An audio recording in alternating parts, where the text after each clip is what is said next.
इंदिरानगर परिसरातील भोंदूबाबा कमलेश महाराज अधिकारी यानं सोलापूरमधील 2 भावांना मृत्यूची भीती दाखवून त्यांची 2 एकर जमीन आणि 1.5 लाख रुपयांची फसवणूक केली होती।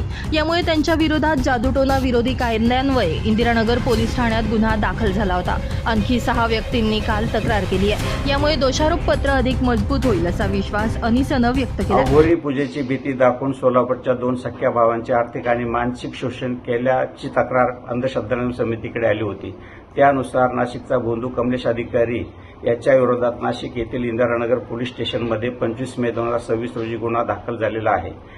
अंधश्रद्धा समितीच्या कार्यकर्त्यांच्या आवाहनानुसार त्यानंतर पुणे, बीड, अहिल्यानगर, मुंबई येथून या भोंदूच्या विरोधात तक्रारी दाखल झालेल्या आहेत। यानंतरही अंधश्रद्धा समितीच्या वतीनं आम्ही नम्र आवाहन करतो की ज्यांना कुणाला ह्या भोंदूने फसवले असेल, शोषण केलं असेल, त्यांनी इंदिरानगर पोलीस स्टेशनमध्ये तक्रारी तातडीनं दाखल कराव्यात, जेणेकरून या भोंदूला सक्त सजा होईल।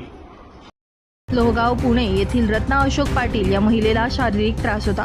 त्यासाठी तंत्रविद्या करावी लागेल या बहाण्यानं भोंदूबाबांना स्मशानात अघोरी पूजा करत आणि पशुबळी देत 4 लाख रुपये उकळवले। त्यासाठी त्यांना उज्जैनला नेण्यात आलं। काही दिवसांनंतर पीडितेच्या परिवाराला कोलकाता या ठिकाणी विमानानं नेऊन महाकाली देवीच्या ठिकाणी त्यांची अघोरी पूजा करण्यात आली। तो सर्व खर्च पीडितेकडून करण्यात आला। अहिल्यानगर जिल्ह्यातील भागीरथ भगवान कटके यांनी भोंदूबाबाचे यूट्यूब चॅनल पाहून नाशिकला आले होते। भोंदूबाबानं त्यांना पितृदोष आहे असं सांगितलं। नाशिक आणि उज्जैन या ठिकाणी होम हवन करण्यासाठी त्यांच्याकडून 7 लाख रुपये उकळवले।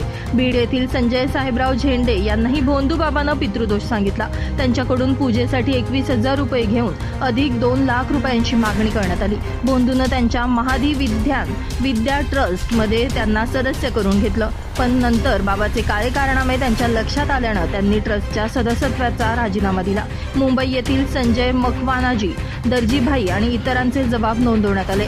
या कामी अनिसचे कृष्णा चांदगुडे, VT जाधव, राजेंद्र दरोडे, ॲडव्होकेट बाबासाहेब ननावरे आदींनी पाठपुरावा केला। सहाय्यक पोलीस निरीक्षक भूषण सोनार हे अधिक तपास करतात। आणखी कोणी पीडित असेल तर अनिस किंवा पोलिसांशी संपर्क साधावा असं आवाहन अनिसकडून यावेळी करण्यात आलंय। नितीन चव्हाण, महाराष्ट्र 24 न्यूज, नाशिक।